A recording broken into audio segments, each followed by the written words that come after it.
नमस्कार विद्यार्थी मित्रांनो, 12वी बोर्ड परीक्षा प्रॅक्टिकल्स सुरू आहेत.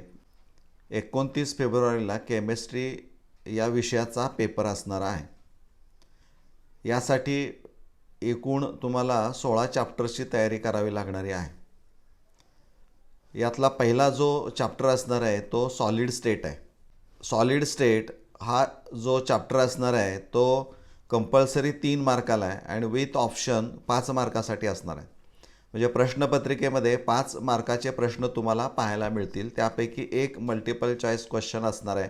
मग तो MCQ थेरॉटिकल असेल किंवा एखादं न्यूमरिकल पण वर आधारित पण असणार आहे. तर तयारी करताना कोणताही पार्ट ड्रॉप करायचा नाही. बाबा एखादा फारच अवघड आहे तुम्हाला वाटतं आहे तर तो ठीक आहे, परंतु हे येत नाही म्हणून सोडून द्या, हे येत नाही म्हणून सोडून द्या असं जर केलं तर तुम्हाला मात्र कोणताच भाग येणार नाही. तर सगळ्यात महत्त्वाचं काय असणार आहे तर चॅप्टरच्या सुरुवातीपासून जर आपण पाहिलं तर तुमच्या लक्षामध्ये येईल की क्रिस्टलाइन सॉलिड्स आणि ॲमॉर्फस सॉलिड्स, म्हणजे यावर निश्चित डिफरन्स हा 2 मार्काला विचारला जाऊ शकतो. त्यामुळं 4 पॉईंट्स त्यामध्ये 4 मुद्दे लिहिणं अपेक्षित असणार आहे आणि ते 4 मुद्दे तुम्हाला माहीत असायला पाहिजेत. म्हणजे 2 मार्कासाठी difference between crystalline solids and amorphous solids म्हणजे असा प्रश्न येऊ शकतो. किंवा डिफाईन आयसोमॉर्फिझम किंवा पॉलिमॉर्फिझम. आयसॉस मीन्स सेम, म्हणजे सेम फॉर्म असतील आणि पॉलिमॉर्फिझमचा अर्थ काय असणार आहे, पॉलिमॉर्फिझममध्ये काय की सिंगल सबस्टन्स असणार आहे, त्याचे 2 किंवा त्यापेक्षा अधिक फॉर्म्स हे आपल्याला पाहायला मिळू शकतील. त्याची उदाहरणं तुम्हाला माहीत असणं अपेक्षित असणार आहे. त्यानंतर classification of crystalline solids. Classification of crystalline solids जर तुम्ही पेज नंबर 5वर जर पाहिलं तर तिथं एक टेबल दिलेला आहे. Properties of 4 types of crystalline solids म्हटलेलं आहे त्यांनी. म्हणजे आयोनिक सॉलिड्स असेल, कोव्हॅलंट नेटवर्क सॉलिड असेल, मॉलिक्युलर सॉलिड असेल किंवा मेटॅलिक सॉलिड्स.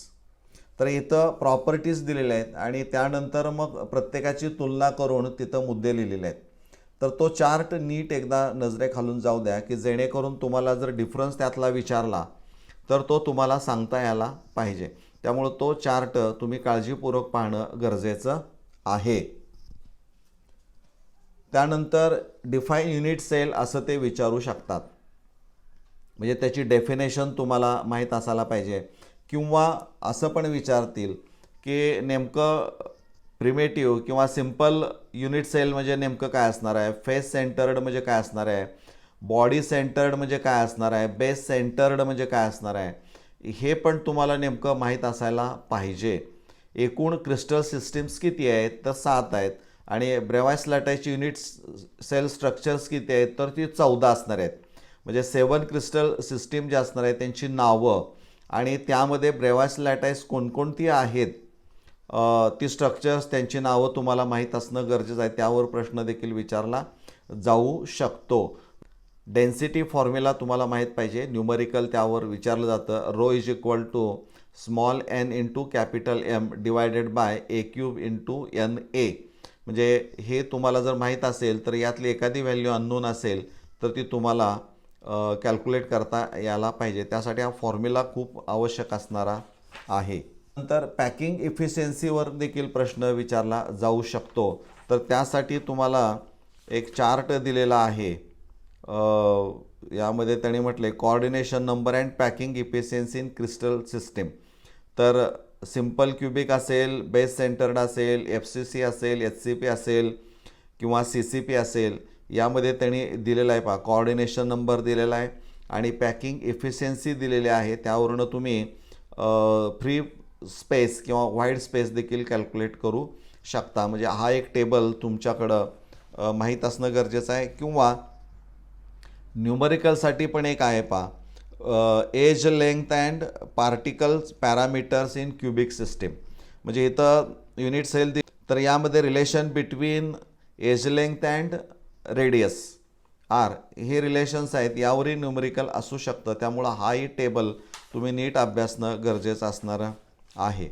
त्यानंतर डिफेक्ट्स, क्रिस्टल डिफेक्ट्स किंवा इनपरफेक्शन ज्याला आपण म्हणतो त्यामध्ये महत्त्वाचं असणार आहे की फ्रँकेल आणि शॉर्टकी डिफेक्ट त्याची उदाहरणं, त्यामध्ये नेमका डिफरन्स काय आहे हे तुम्हाला माहीत पाहिजे. त्या आयसोमेट्रिक आहे का नॉन आयसोमेट्रिक आहे, व्हॅकन्सी डिफेक्ट आहे का मेटल एक्सेस डिफेक्ट आहे, ह्या गोष्टी तुम्ही ओझरतं लक्षात घ्या आणि त्यातले काही मुद्दे रिलेटेड टू त्या पॉईंटला तुम्ही लक्षात ठेवलं तर मला वाटतं कुठेही तुम्हाला अडचण येणार नाही.